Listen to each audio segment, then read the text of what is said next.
El coro del barranco. Un cuento de Navidad. Manuel Luarca llegó a Brezal de la Peña, Asturias, un 17 de noviembre, cuando el frío parecía recién estrenado y la luz de los días era una cuerda corta, fácil de tensar y romper. Tras 35 años como profesor de música, había decidido retirarse en un lugar pequeño, silencioso, lejos del murmullo continuo de la ciudad. La casa que había comprado llevaba décadas cerrada. Los vecinos le dijeron que había pertenecido a una mujer que murió sin herederos y que los últimos inviernos le habían pasado factura a las vigas del tejado y al porche. A Manuel no le importó. Buscaba un sitio donde empezar algo distinto, aunque no supiera exactamente qué. Le gustaba pensar que cumplir el sueño de su esposa, vivir rodeados de montañas y bosques, era también una forma de seguir hablándole. Los habitantes de Brezal de la Peña eran pocos y por lo general amables, salvo cuando uno mencionaba sus bosques. Entonces se volvían más silenciosos, como si aquella palabra les sacara de dentro una sombra que preferían no examinar. Nadie hablaba claro, solo advertencias dichas en voz baja, casi con vergüenza, que no se internara solo por ciertos senderos, que evitara el bosque en víspera de las fiestas navideñas. Decían que había tramos que cedían bajo los pies, lugares que no devolvían a quienes lo cruzaban.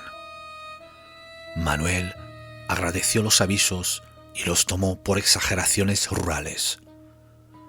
La casa era pequeña y silenciosa, como él. Las primeras noches se acostumbró al crujido de la madera al enfriarse, al viento golpeando las contraventanas, al olor de la humedad de la chimenea que aún no estrenaba. Poco a poco se fue acostumbrando al lugar y comenzó a caminar cada mañana por los senderos que salían del pueblo, ahí donde podía escuchar su respiración, el latido triste de su corazón que aún le quedaba después de la soledad. La tercera semana decidió aventurarse por un camino más estrecho.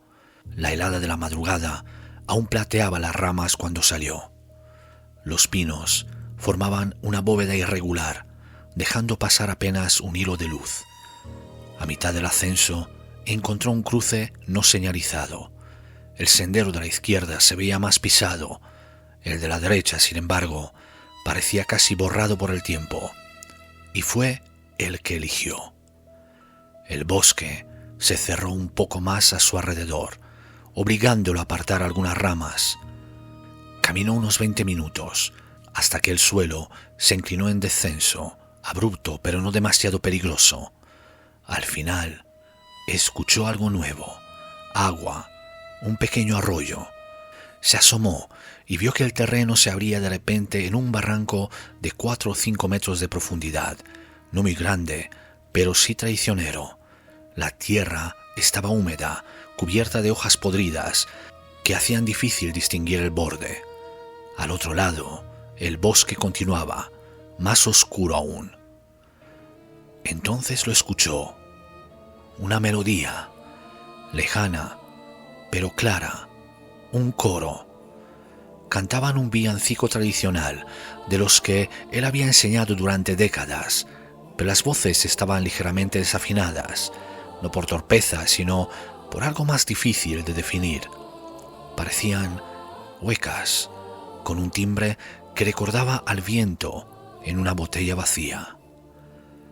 Manuel se quedó quieto, intentando averiguar de dónde venía el sonido. No podía ver nada desde el borde, pero al rodear el barranco, por una zona más estable, descubrió un senderillo serpenteante que bajaba hacia una edificación. Al principio pensó que era una cabaña vieja. Conforme se acercó, distinguió la forma inconfundible de un pequeño templo de madera. Las tablas exteriores estaban ennegrecidas y el tejado se inclinaba en un gesto cansado. Una cruz de hierro deformada coronaba la fachada. Parecía abandonada desde hacía décadas, incluso siglos, pero de su interior salían las voces con claridad. Manuel dudó un instante. Entrar en una construcción vieja siempre era un riesgo, pero había gente dentro, y eso le animó. Empujó la puerta. Sorprendentemente, cedió sin esfuerzo. Dentro había luz. Aunque no distinguió lámparas ni velas, era un resplandor pálido, suspendido en el aire, que parecía brotar de un punto sin origen. En el centro de la estancia, dispuestas en semicírculo, se agrupaban unas 20 personas de edades dispares. Un niño con jersey rojo, una mujer joven vestida con ropa que parecían pertenecer a otra década, un hombre corpulento con una boina hundida hasta las cejas, dos ancianas sentadas muy juntas, un par de adolescentes desaliñados. Frente a todos ellos se erguía un hombre delgado, de barba gris clara, envuelto en una sotana envejecida. Se volvieron hacia él sin sorpresa, como si hubieran estado esperándolo. El director, o pastor, sonrió y le hizo un leve gesto con la cabeza. «Buena mañana para cantar», dijo con una voz áspera pero cálida. «¿Le apetece escucharnos?» Manuel, incómodo pero intrigado, asintió. El pastor explicó que se estaban preparando para un pequeño espectáculo navideño. Las voces eran hermosas, pero algo torpes, y él, que ya había pasado por cientos de coros amateurs, no pudo evitar hacer observaciones técnicas. Tras unos minutos, casi sin darse cuenta, estaba corrigiendo una entrada, ajustando un tono, pidiendo que una voz bajara y otra subiera. Los cantantes lo miraban con atención, como si cada indicación fuera un regalo. El niño sonreía tímidamente. Las ancianas asentían con un gesto lento, rítmico. «Le vendría muy bien a este coro alguien con su experiencia», comentó el pastor cuando terminaron el ensayo. «Si tiene tiempo, quizá podría volver mañana». Manuel aceptó sin pensarlo. La calidez de la música le devolvía algo que creía perdido desde la muerte de su esposa. Cada mañana caminaba por el mismo sendero, pasaba junto al barranco, donde a veces notaba una sensación extraña, como si alguien lo observara desde abajo, y llegaba a la iglesia. El coro siempre estaba allí, la luz siempre era la misma. No importaba que en el exterior hubiese niebla, lluvia o un débil sol invernal. Dentro todo parecía quieto, contenido, como si el aire se quedara suspendido. Los coristas mejoraban rápido, muy rápido. En ocasiones Manuel tenía la impresión de que ya conocían las piezas antes de cantarlas. Solo necesitaban que alguien marcara el compás y el tempo. El resto fluía con una naturalidad inquietante. El pastor, que dijo llamarse Facundo, le contó que ese templo se conocía como Santa Oría del Brezal y que una vieja leyenda aseguraba que lo había fundado un bandolero arrepentido llamado Tarsicio el Rojo. Según la historia, Tarsicio había encontrado refugio en el bosque y luego, tras una revelación religiosa, levantó la iglesia para proteger a los caminantes que se perdían. Manuel sonrió al escuchar la historia. Sonaba más a cuento que a un relato histórico, pero en los pueblos remotos las leyendas eran casi tan importantes como los hechos. Pasaron días. El 19 de diciembre, mientras volvía del ensayo, escuchó voces a lo lejos. Esta vez no eran las del coro. Avanzó unos metros por el camino y vio movimiento cerca del barranco. Un todoterreno y varias personas con cascos. Parecían bomberos. «¡Aquí!», gritó uno de los rescatadores desde abajo. «¡Tened cuidado! ¡La tierra está blanda!». Manuel sintió un vuelco inexplicable en el estómago. Agudizó la vista. En el fondo del barranco, dos hombres sujetaban con cuidado un cuerpo tendido. La ropa estaba manchada de barro, pero el color resultó familiar. La chaqueta azul oscuro, los pantalones de senderismo, las botas marrones, incluso la gorra gris. Su gorra. Uno de los rescatadores dijo: «Debió de caer hace días. Con esta niebla nadie se habría dado cuenta. Este barranco se ha llevado a muchos desde que cerraron esa maldita iglesia». Manuel abrió la boca, pero no salió sonido. Un escalofrío helado le recorrió la espalda, dio un paso hacia adelante y el paisaje cambió bajo sus pies. Ya no estaba en el borde, estaba abajo, en el barranco. Los rescatadores no parecían verlo, nadie parecía verlo. El cuerpo que sacaban era él. Sintió un frío tan intenso que no parecía físico, una especie de comprensión viscosa y lenta, como un vidrio roto que terminaba de ceder. Recordó el tropiezo, recordó la caída. No fue hace un día, fue hace unas semanas, quizá más. Recordó haberse levantado, pero tal vez no se había levantado en absoluto, tal vez había seguido caminando sin cuerpo. Retrocedió un paso. De entre la niebla del barranco vio figuras que lo observaban, una hilera de sombras quietas, algunas de tamaño infantil, otras más altas, todas silenciosas. Los coristas, su coro. El pastor, delante de todos ellos, se inclinó la cabeza. «¿Ya lo recuerdas?», murmuró sin mover los labios. Manuel cerró los ojos. No había dolor ni miedo, solo una tristeza antigua, como la nieve que cae sobre una tumba olvidada. Cuando los abrió, estaba otra vez en el sendero. No sabía cómo había llegado allí, pero sus pasos lo llevaron de vuelta a la iglesia. La puerta se abrió con un chirrido largo, como un suspiro. Dentro, las figuras del coro lo esperaban. Ya no se esforzaban en parecer vivos. Sus rostros tenían una palidez transparente y sus ojos reflejaban una luz que no pertenecía a ningún sol. «Maestro», dijo Facundo, «todos llegamos aquí así, pero alguien tiene que guiarnos, alguien tiene que dar voz a los que ya no la tienen». Manuel miró los rostros suspendidos en el tiempo. Sintió que su propia voz emergía como una luz para iluminar el templo y los rostros que le contemplaban. «Desde el principio», dijo, alzando las manos como tantas veces en su vida, «que resuene bien el bosque». Las figuras adoptaron la posición, abrieron la boca y cantaron. La música se elevó como un viento que atravesaba siglos.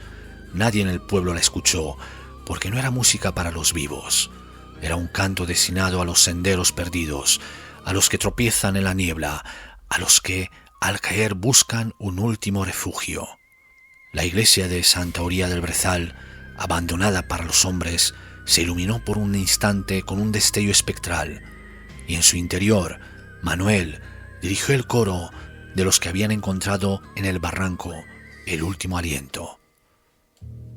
Los ensayos continuaron sin días ni noches distinguibles, pero Manuel supo, no sabía cómo, que la Nochebuena había llegado.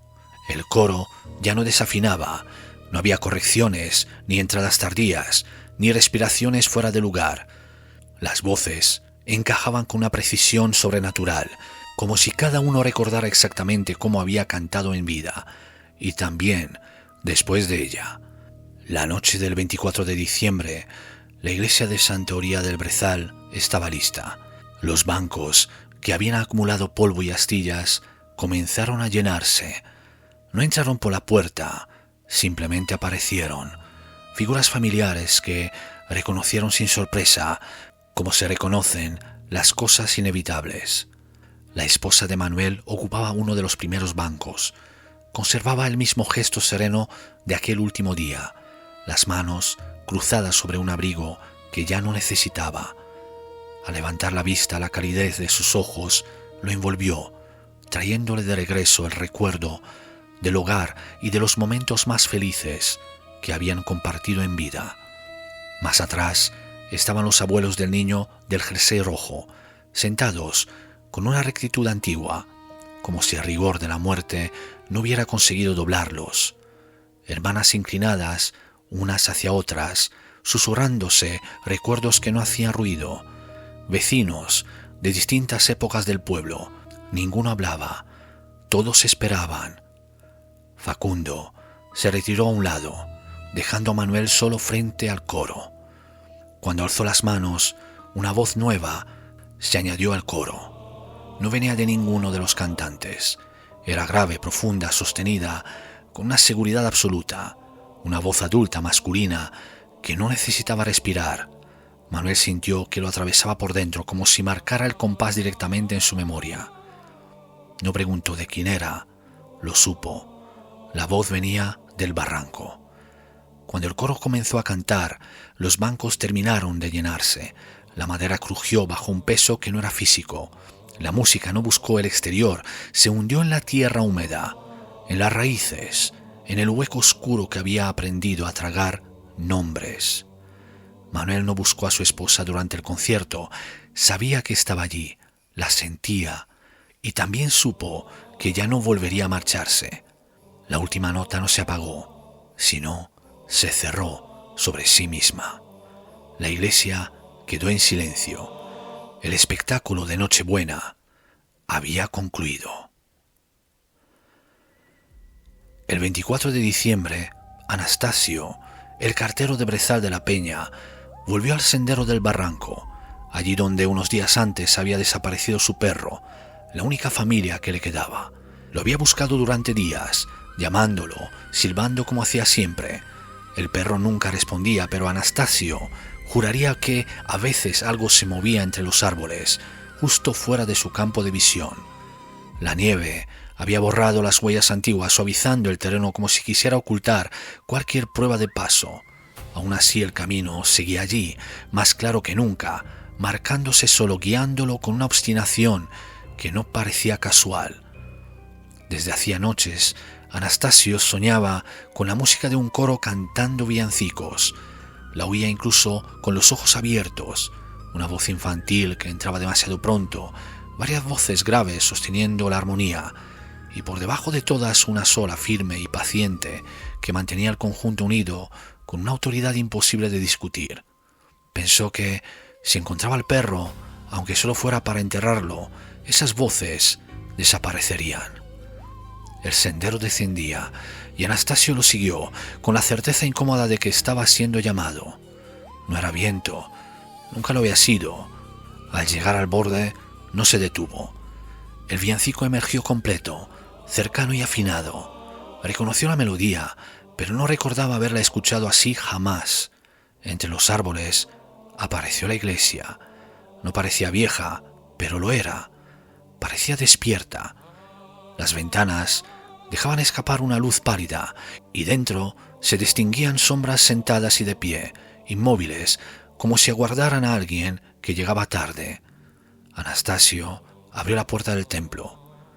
El director estaba de pie, frente al coro, un hombre con una chaqueta azul oscuro y gorra gris, erguido, con una quietud que no admitía réplica.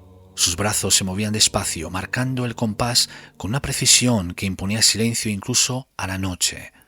Anastasio sintió un tirón bajo las costillas, una presión rítmica que no provenía del exterior, sino de algo que se despertaba dentro de su pecho. Su respiración empezó a ajustarse sin que lo decidiera. Estaba desconcertado y un poco asustado, pero no retrocedió. Una voz grave, aún insegura, que entraba tarde a la primera frase y se afinaba a la segunda. Una voz que buscaba su sitio y lo encontraba, se unió al coro. Cada Nochebuena, cuando el viento desciende desde las montañas, la iglesia de Santa Oría del Brezal vuelve a encenderse y el espectáculo comienza de nuevo, porque en vísperas de Navidad siempre falta alguien en el pueblo y el coro de Santa Oría del Brezal canta cada año más fuerte, más claro.